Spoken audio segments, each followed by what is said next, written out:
Assalamualaikum warahmatullahi wabarakatuh. Alhamdulillah wassalatu wassalamu ala Rasulillah wa ala alihi wa ashabihi wa mawala amma ba'd. Saudara sekalian yang saya hormati, sikap kita terhadap hati yang kelima adalah ditajamkan. Hati itu harus tajam. Bagaimana kalau hati itu tajam? Dia seperti pisau yang tajam. Bagaimana kalau pisau yang tajam mudah memotong, mudah membelah? Dengan kata lain, mudah membedakan, mudah memisahkan mana yang hak dan mana yang batil, mana yang benar, mana yang salah. Begitu kalau hati sudah tajam. Sekarang berapa banyak orang yang hatinya tumpul. Dia tidak bisa membedakan mana hak, mana batil. Bahkan dia suka menyamarkan mana hak, mana batil. Yang hak dikatakan batil, yang batil dikatakan hak. Nah, ini sesuatu yang sangat berbahaya. Kalau hati kita sudah tajam, perintah itu tidak selalu harus dengan kalimat-kalimat yang vulgar. Kalimat-kalimat yang terang. Isyarat saja udah nyambung. Masih ingat cerita Nabi Ibrahim alaihissalam? Nabi Ibrahim itu hatinya tajam. Dia diperintah menyembelih Ismail. Itu bukan dengan "Hai Ibrahim, sembelihlah Ismail", tidak begitu kalimatnya. Itu cuma mimpi. Allah sampaikan perintah melalui mimpi. Ibrahim yang hatinya tajam menangkap isyarat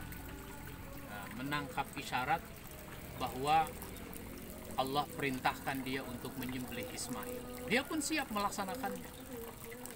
Lalu dia sampaikan kepada Ismail. Waktu ngomong kepada Ismail, itu pun dengan kalimat yang mengandung isyarat. Dia tidak berkata apa? "Ismail, Bapak diperintah oleh Allah untuk menyembelih kamu." Tidak. "Nih, Bapak udah siapkan golok yang paling tajam." Tidak. "Nak, aku lihat dalam tidurku bahwa aku menyembelih kamu." "Ya bunayya inni ara fil manam anni asbahuka." Aku lihat dalam tidurku bahwa aku menyembelih kamu. "Fanzur maza tara." Apa pendapatmu tentang mimpi itu? Ternyata Ismail juga hatinya tajam.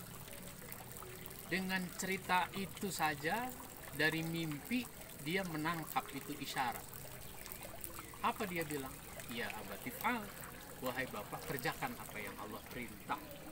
Padahal Nabi Ibrahim tidak bilang, "Aku diperintah oleh Allah." Tidak, "Aku cuma mimpi." Tapi dia bilang, "Ya abatif'al ma tu'maru, satajiduni insyaallahu minas sabirin." Insyaallah engkau dapati aku termasuk anak yang sabar. Ini pun punya ketajaman hati. Ismail itu punya ketajaman hati. Dia tidak mengklaim diri sebagai orang yang paling sabar, apalagi satu-satunya yang sabar. Tetapi dia menyadari bahwa dia adalah bagian dari orang sabar, salah satu dari orang sabar. Ini yang luar biasa.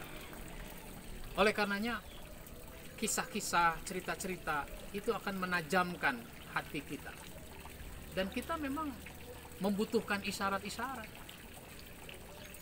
Orang tua dulu mendidik dengan isyarat.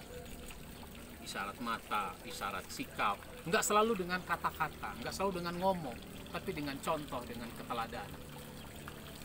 Itu misalnya ada seorang bapak menunggu anaknya yang baru gede pulang. Udah jam 12 belum juga pulang. Kenapa? Anaknya nonton layar tancap rupanya.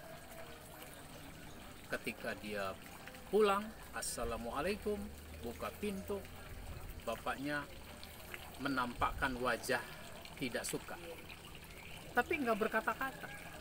Dipandang anaknya dengan sudut pandang kemarahan. Lalu anaknya terus berjalan sampai masuk ke kamar. Anaknya menyadari bahwa bapaknya ini marah. Lalu kalau anak sekarang bagaimana tuh? Nyambung nggak? Wah, enggak. Anak sekarang malah bilang apa? Ketika ditanya sama kawannya, bokap lu marah nggak? Semalam lu pulang kemalaman? Enggak tuh, bokap gua nggak marah. Dia diem aja tuh. Nah, itu namanya nggak nyambung. Dia tidak punya ketajaman hati. Allah subhanahu wa ta'ala sudah memberi isyarat kepada kita. Allah tegur kita dengan gempa misalnya. Allah tegur kita dengan gempa, itu isyarat. Ternyata nggak nyambung. Allah tegur kita dengan banjir, ternyata nggak nyambung. Allah tegur kita dengan gempa sekaligus banjir yang disebut tsunami, nggak nyambung. Jadi banyak orang yang hatinya tumpul. Semua itu dikatakan apa? Itu cuma fenomena alam saja. Nah, di sini penting hati kita ini harus terus diasah. Ibadah puasa mengasah ketajaman hati.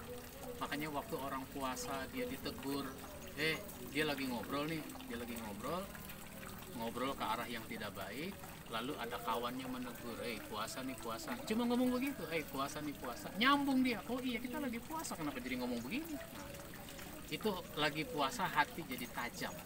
Maka asah terus ketajaman hati agar kita bisa membedakan mana perintah, mana larangan, mana hak, mana batil. Lalu kita berpihak pada yang diperintah dan kita berpihak pada kebenaran. Mudah-mudahan bermanfaat. Wabillahi taufiq wal hidayah. Wassalamualaikum warahmatullahi wabarakatuh.